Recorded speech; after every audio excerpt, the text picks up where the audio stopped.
Welcome back here on the Owls Media Network. At this time, we are joined by head coach Travis Wyant. Coach, an unfortunate defeat there for you guys. Give me your overall thoughts, heading it out of this one. This is one of those moments where it's like you feel like you just need to do a better job. This is, I think, is 100% on me. I feel like we didn't prep them well enough, didn't prepare them well enough.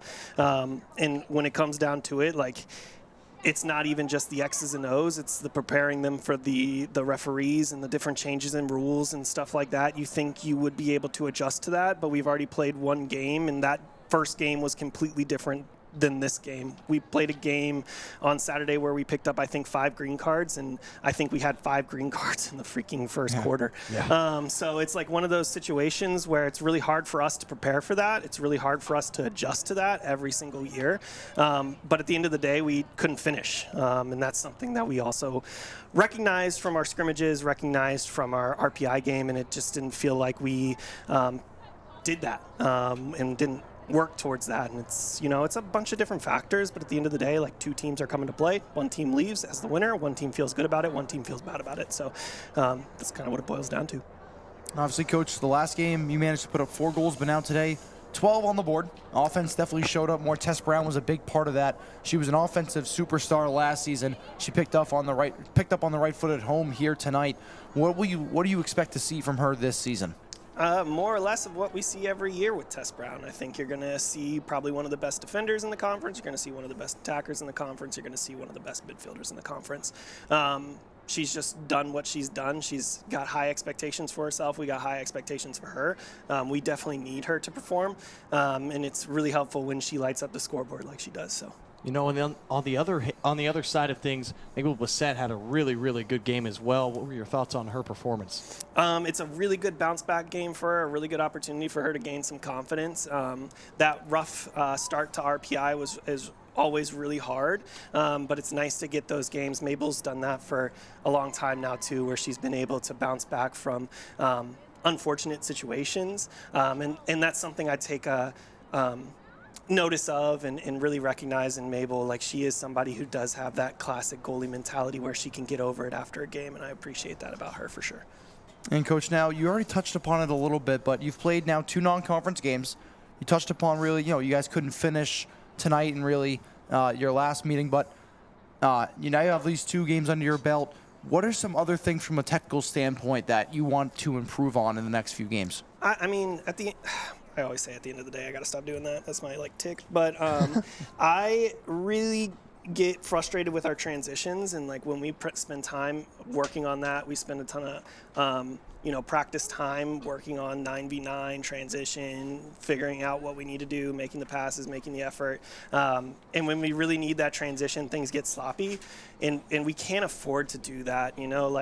We need those possessions. We need to get the ball out of their hands. One of the things I take a lot of pride in is just the possession numbers. If we can keep the ball on our end of the field, what can't they do without the ball? Can't score, right?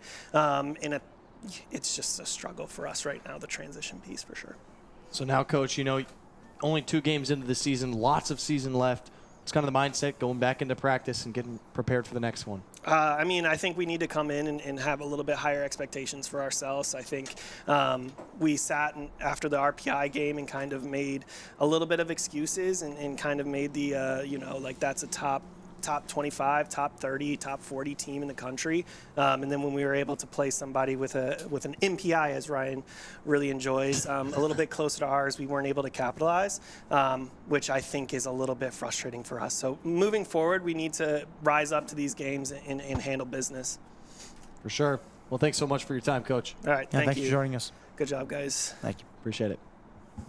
In life, things aren't scripted. If you're an athlete, we need people like you and translate those skills to officiating. You can get a lot out of it. It happens in every town, in every game.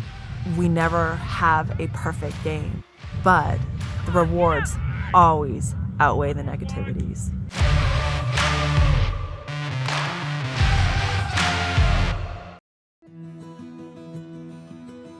I remember writing in the 2nd grade that I wanted to be a teacher, and I always knew that I was going to be a teacher. I started school a year early, and it created challenges for me because I wasn't able to pick up material as fast as the other students. Outside of school, my jaju would quiz me on my math facts and read with me. It showed me that even though I had challenges in school, there were still people who wanted to help me. In high school, I knew I had to work harder than everyone else to get the same results, but I had teachers that would help me in subject areas outside of their own because they could relate to how I felt.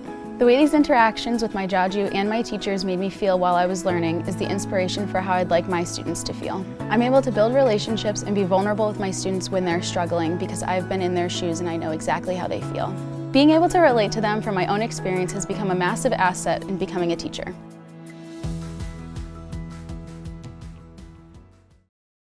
College sports fans, get ready for game day with officially licensed merchandise from the NCAA official online shop, ncaa.com/shop. Get the whole family geared up with the best collection of apparel and accessories, including t-shirts, sweatshirts, headwear, championship gear, and more. Visit the NCAA shop for today's special offer and rep your favorite team now. Only at ncaa.com/shop.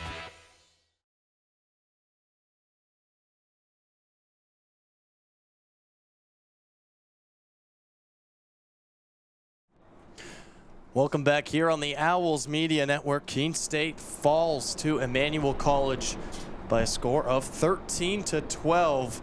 It was certainly a good one and a back and forth one. We thank you so much for joining us here on the Owls Media Network. And this production of the Owls Media Network was brought to you by the WW Building Supply. We are local people ready to help others do amazing things, and we offer expert advice, decades of experience, free delivery, great products, and a local connection. Book WW Building Supply today.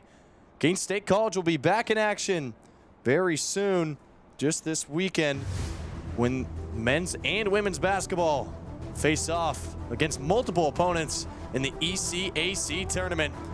We thank you so much for tuning into this broadcast, and thank you to Flow College Sports for providing this one to everyone all over the interwebs. For Teddy Steinberg, Allie Kenyon, Ryan Hearn, Kyle Bierman, Cooper as well. I don't know his last name. I'm Carson Flake. Have a great night.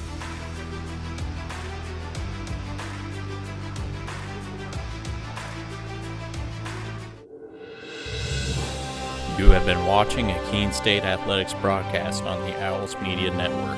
Please tune in to our next broadcast, and thank you for watching.